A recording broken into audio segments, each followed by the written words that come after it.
के ऊपर इंसुलिन जो इंसुलिन है जब वो बाइंड करता है तो इसका मतलब बाइंड करने से वो की खुल जाती है, लॉक ओपन हो जाता है और आपका ग्लूकोज अंदर एंटर कर जाता है। तो डियर फ्रेंड्स, जब आपका ग्लूकोज सेल के अंदर एंटर किया तो जैसे आप खुश होते हैं स्वीट्स को देख के, ऐसे ही सेल भी खुश हो जाता है। क्यों? क्योंकि वो अपना ग्लाइकोलिसिस साइकिल स्टार्ट कर देता है। हो glucose 2 then it is converted to glucose 6 phosphate fructose 6 phosphate like that. So ये एक साइकिल चल पड़ता है जिसको हम ग्लाइकोलिसिस साइकिल कहते हैं। और दूसरी बात मैं आपको बता दूं कि अगर आप ग्लूकोज नहीं ले रहे, आप नॉर्मल भी हो, जैसे कई बार लोग चले जाते हैं जिम में तो जिम करना स्टार्ट कर देते हैं, तो 2-3 दिन कंटिन्यू फोर्स लगाते हैं, 4th डे पे they are unable to eat the food, कहते हैं हम तो खाना भी नहीं खा सकते। क्यों?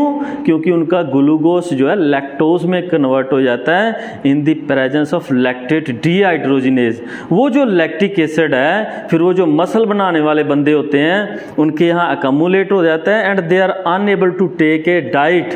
तो इसलिए डियर फ्रेंड्स, वो एक नॉर्मल की बात कर रहा हूं मैं। अब अगर मैं आपके साथ बात करूं टाइप 1 डायबिटीज की, जिसको कहते हैं हाइपर इम्यून एसोसिएटेड डायबिटीज। अब मैं आपको सिंपल बता दूं कि अगर आप हाइपर इम्यून है, हाइपर इम्यून कौन हो सकता है? जिसको एलर्जी बहुत होती हो, जो कहे मेरे को खाने से एलर्जी है, जो कह दे मेरे को बाहर डस्ट से एलर्जी है, जो ये कह दे मेरे को किसी और क्लोथ से एलर्जी है।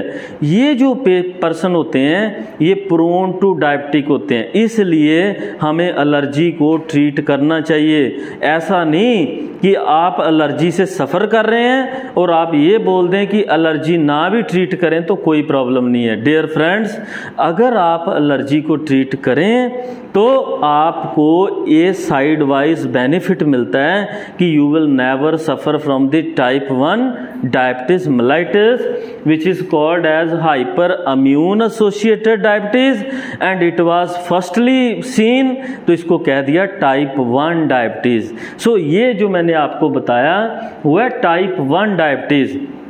अगर मैं आगे बात करूं तो देखो आप लोग, जो टाइप 1 डायबिटीज़ है उसमें रिस्क फैक्टर किसको है? एज, चिल्ड्रंस को, छोटे बच्चों को रिस्क फैक्टर है। कितने छोटे बच्चों को? 1 साल का बच्चा है, 2 साल का है, 8 साल का है। तो ये जो बच्चे हैं, ग्रोइंग चिल्ड्रन हैं, जब ये डायबिटीज से सफ़र करते हैं तो इनके लिए हमारे पास एक ही ट्रीटमेंट है, इंसुलिन। तो dear friends, be careful that you never take such type of food which is prone for you to become allergic. Never use such kind of thing if you are allergic, or never use such type of drug which are responsible to cause allergy in your body. तो आपको इन चीज़ों से बहुत सावधान रहना चाहिए so that ये जो चिल्ड्रंस हैं इनको ट्रीटमेंट के लिए हमारे पास रहता इंसुलिन। अब इंसुलिन का जो डोज है वो डिपेंड करता है कि वो जो बच्चा है वो कितने ग्लूकोज हायर लेवल से सफ़र कर रहा है। क्या उसको सुबह देना पड़ता है एक टाइम या बोथ टाइम लेना पड़ता है? It depends upon your level of glucose. और अगर आप सफ़र कर रहे हैं तो आप अपने डॉक्टर से कंसल्ट ज़रूर करें, तो इसका ये भी बेनिफिट रहता है। अगर मैं दूसरी साइड बात करूं जिसको कहते हैं टाइप 2 डायबिटीज़, क्यों? क्योंकि ये थी यंग ऑनसेट डायबिटीज़ जो टाइप 1 थी, क्योंकि इसको कहते हैं type 1 diabetes, young onset diabetes, immune associated diabetes and insulin dependent diabetes. तो ये इसके नाम है। अगर मैं इसको बोलूँ तो this is called as a type 2 diabetes, this is called as a non insulin dependent diabetes, this is called as a maturity onset diabetes and also we can say sometime obese associated also. So obese persons को भी होती है, समझ गए? तो इसका मतलब यहाँ पे मैच्योरिटी ऑनसेट है, मैच्योर बंदे हैं जो अडल्ट हैं जहाँ अबव देन दैट हैं। अब इसमें अगर मैं आपको कंपेयर करके बताऊं तो there is a equal almost ratio of male and female. क्यों? क्योंकि there are some female which after the post menopausal cycle they also equally suffer from the diabetes likely male. और पोस्ट मीनोपॉजल साइकिल से पहले ऐसा जरूर हो सकता है कि male might be little bit suffer more from the diabetes as compare to the female. तो इसलिए ये जो टाइप 2 डायबिटीज़ है जिसको कहते हैं नॉन इंसुलिन डिपेंडेंट डायबिटीज़, तो ये नाम इंडिकेट कर रहा है आपको इंसुलिन की ज़रूरत नहीं है, because your pancreas is producing a sufficient amount of insulin which is required. But अब प्रॉब्लम कहाँ पे आ गई? The problem is your insulin receptor are not responding toward the insulin. तो डियर फ्रेंड्स, आपकी बॉडी में इंसुलिन के receptor होते हैं। रिसेप्टर किसको कहते हैं? जो रिसिपिएंट होता है, जो रिस्पॉन्स को रिसीव करता है। जैसे आप किसी गेस्ट को अपने घर पे रिसीव करते हो, ऐसे ही इंसुलिन को रिसीव करने वाला एक रिसेप्टर है जो प्रोटीन का बना हुआ है। तो वो जो लार्ज प्रोटीन मॉलिक्यूल हैं जो हर सेल, हर न्यूरॉन की मेम्ब्रेन पे प्रेजेंट हैं, ठीक है, उनको कहते हैं टायरोसिन प्रोटीन काइनेज रिसेप्टर। कहने का मतलब उसमें टायरोसिन है साथ में, और साथ में लगा हुआ है protein kinase. Protein kinase kinase family से है। तो इसका मतलब ये जो टायरोसिन प्रोटीन काइनेज है ये एक घर है, ये हाउस है किसका? इंसुलिन का। मैंने आपको कहा था कि इंसुलिन इज ए की, ये तो एक की है जिसने लॉ को ओपन करना है। तो ओपन कब होगा? जब ये टायरोसिन प्रोटीन काइनेज के ऊपर बाइंड करेगा। जब ये बाइंड करेगा तो आपका टायरोसिन जो प्रोटीन काइनेज है वो आपका रिसेप्टर इंटरनलाइज हो जाता है। सो आपको एक थोड़ा सा इसके साथ बता दूं कि रिसेप्टर इंटरनलाइजेशन क्या होती है, डाइमराइजेशन क्या होती है। मान लो ये आपका टायरोसिन प्रोटीन काइनेज था जिस पे आपकी इंसुलिन ने बाइंड किया। अब जब इंसुलिन ने बाइंड किया तो आपका रिसेप्टर मेम्ब्रेन से इंटरनलाइज हो गया, अंदर आ गया।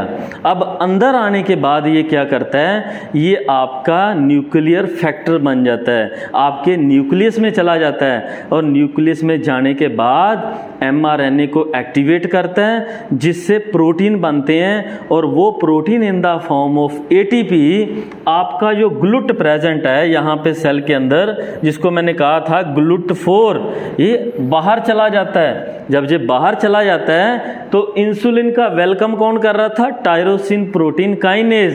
एंड GLUT4 बाहर जाके किसका वेलकम करता है? ग्लूकोज का। तो ग्लूकोज GLUT4 का मित्र है, इसलिए ग्लूकोज GLUT4 पे बाइंड करता है और उसको वेलकम करता है कि तू सेल के अंदर आ जा। अब मैंने आपको ये तो बता ही दी है कि जब वो सेल के अंदर आएगा तो क्या होगा? उस टाइम पे ग्लूकोज जो है उसका मेटाबॉलिज्म स्टार्ट हो जाएगा। अब यही एक छोटी सी स्टोरी है कि अगर आपका ग्लूकोज किसी भी सेल के अंदर नहीं आ रहा, ग्लूकोज अगर अंदर नहीं आ रहा तो आपके वो ब्लड में रहता है। अब जब ब्लड में रहेगा तो आपको पता है glucose act as a solute. तो ये आपकी बॉडी में ब्लड है जो सॉल्वेंट है, जो लिक्विड है, और दूसरे आ जाते हैं प्रोटीन, वो भी सल्यूट है, और तीसरे आ जाते हैं ग्लूकोज, वो भी सल्यूट है। अब आपको 3 प्रॉब्लम आ रही है, increase thirst, increase appetite and increase urination.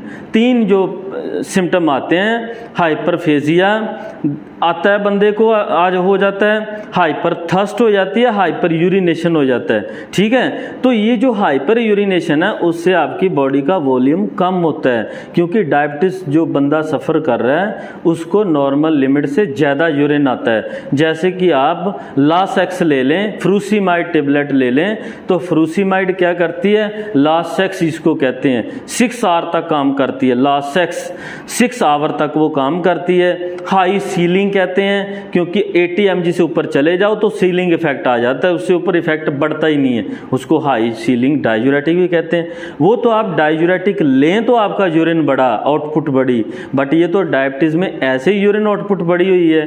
तो आपकी बॉडी में जब वॉल्यूम कम होता है तो एक ऐसा देखो जो आपकी बॉडी पहचान नहीं पा रही, ग्लूकोज आपका ब्लड में प्रेजेंट है in the form of a solute, वो हाइपर ऑस्मोलेटिव कर देता है। इसका कहने का मतलब कि आपका ब्लड जो है हाइपर ऑस्मोलर है। अब वो सिग्नल देता है भाई हमें तो पानी चाहिए, आप फिर पानी पी लेते हो, वो फिर वहीं का वहीं रहता है और आपका यूरिन बाहर चला जाता है। ऐसे डायबिटीज जो है एक इंसान को मूर्ख बनाती है। तो इसलिए डायबिटीज ऐसा डिसऑर्डर है जिससे कि नंबर ऑफ पॉपुलेशन अफेक्ट हो रहा है, उनकी डेथ भी हो रही है।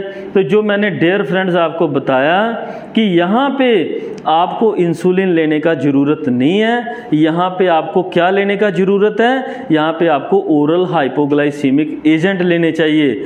और उसके बाद अगर मैं बात करूँ तो गैस्टेशनल डायबिटीज़ कई बार हार्मोनल चेंजेस से कई बार सेकंड थर्ड ट्राइमेस्टर में जाके ग्लूकोज लेवल मदर का बढ़ता है जो प्रेग्नेंट होती है, तो उस टाइम पे बढ़ने से गैस्टेशनल डायबिटीज़ है जो आफ्टर प्रेगनेंसी रिकवर हो जाती है।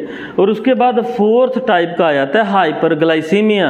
आप डेली ज़्यादा शुगर खा रहे हैं, आपका डेली शुगर लेवल ज़्यादा रह रहा है और आपको ये डाउट हुआ है कि I am suffering from the diabetes. तो डियर फ्रेंड्स मैंने आपको डायबिटीज़ बताया, उसका लिटिल बिट हिस्ट्री बताया और मैंने आपको ये बताया कि डायबिटीज़ कितनी टाइप की होती हैं। ये जो मैंने वीडियो आपसे शेयर की है इसको ज़्यादा से ज़्यादा देखें, सब्सक्राइब करें चैनल को, और इसके आने वाले टाइम पे मैं बहुत अच्छी वीडियो प्रोवाइड करूंगा कि हम डायबिटीज़ को कैसे चेक करते हैं एनिमल में और डायबिटिक एंटी डायबिटिक ड्रग को कैसे एनालाइज किया जाता है। Hope you will like and share more.